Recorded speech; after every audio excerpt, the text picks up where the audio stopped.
Good morning. Today we look at Jeremiah 32 and 33. And chapter 32 begins with, it says, the word of the Lord that came to Jeremiah in the 10th year of King Zedekiah. And in chapter 28, that chapter began with, in the year that King Zedekiah, first year of his reign. So, we've gone 10 years in just a few chapters here. So this puts the timeline roughly 584, 585 years BC. And in the histories of in the Bible, we find these same years as well that way. And so it was the 10th year of King Zedekiah of Judah, it was the 18th year of King Nebuchadnezzar, whichever, of Babylon. And Babylon, King Nebuchadnezzar's men were besieging Jerusalem, and it says Jeremiah was confined in the court of the guard in the palace in the king of Judah, where King Zedekiah had restrained him, confined him. So Jedediah was basically under house arrest, and he was, confined to a specific area. It doesn't mean that he was in one little cell, chained and bound and anything, because the word of the Lord continued to come to him, and he continued to prophesy and to speak. And verse 3 says, Zedekiah had said, "Why do you prophesy thus?" and say, why do you prophesy that the Lord says this? So, in verses 3 and 4, or 3, basically, this is King Zedekiah asking Jeremiah, well, why would you prophesy this? Why would you say that God said this? And it's kind of like he's saying, we're God's chosen people. God shouldn't be abandoning us. God shouldn't be turning us over and letting us be overtaken and overrun. And why are you saying that? But Jeremiah, responds, the word of the Lord came to me. And he uses that phrase. He doesn't say, he doesn't just speak, but he says, the word of the Lord came to me. And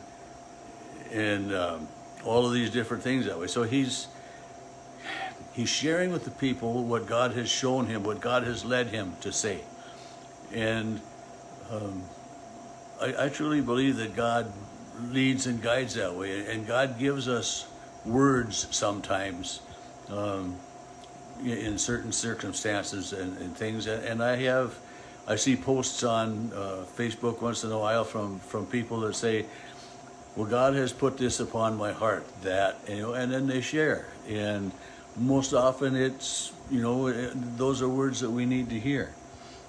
But as we go on through here, Jeremiah is told by God that he's going to be approached. He's going to purchase some land, and when he purchases this land, to make sure that he gets a deed for it, and it is signed and sealed and witnessed, and there's a written deed and an open deed, and I don't understand what the difference would be between those things. But verse 11, I took the sealed deed concerning the terms and conditions and the open copy, and I gave the deed to, in the presence, and they were put into a container and kept that way. And there was some question in Jeremiah and others as to, if this land is going to be taken captive by the Babylonians, and if we're not going to be here, what difference does it make if I own land here? Why should I pay money for this land? And God comes back again with the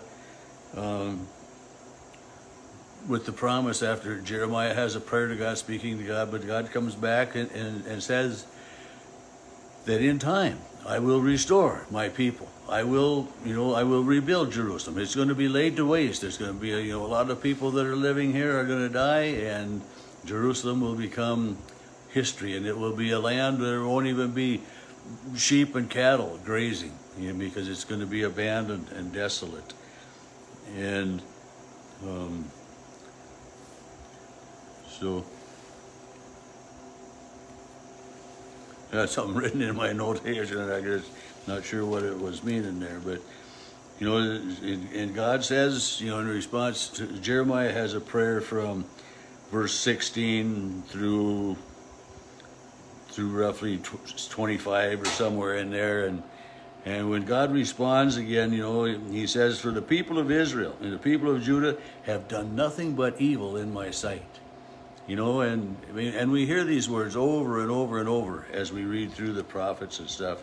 You know, the city has aroused my anger and my wrath from the day it was built until now, and I will remove it from my sight. You know, it's an eyesore to God, and he's going to do away with it.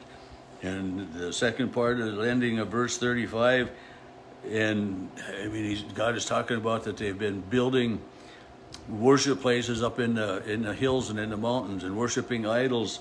And he says, "Nor did it enter my mind that they would do this abomination." You know, God says, I didn't ever dream that my chosen people would give me up and go to worshiping these idols, and not only worshiping them, but building them and flocking to them and abandoning me. You know, God said, it never entered my mind. And I think most of us can say that, you know, we have at some point and said, well, it never entered my mind to do such a thing.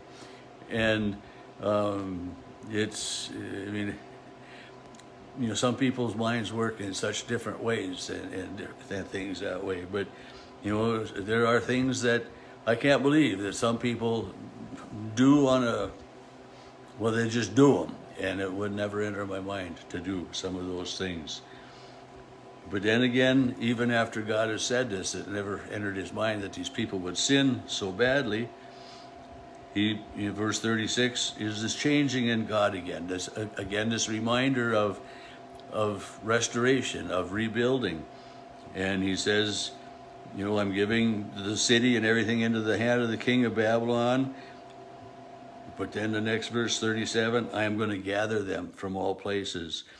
I will bring them back to this place, and I will settle them in safety. And then verse 38 again, they will be my people, and I will be their God.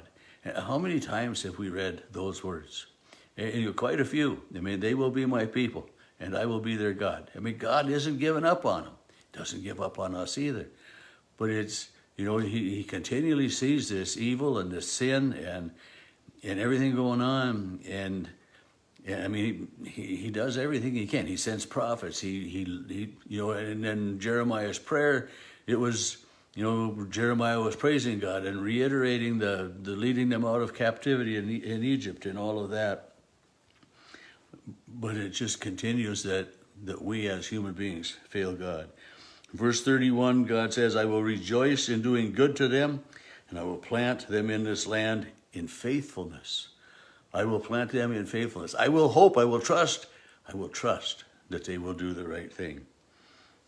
And then he says, just as I have brought this great disaster, so I will bring all the good fortune that I now promise. In chapter 33, again, the word of the Lord comes to Jeremiah while he's still confined in this court under guard. And he says, call to me and I will answer.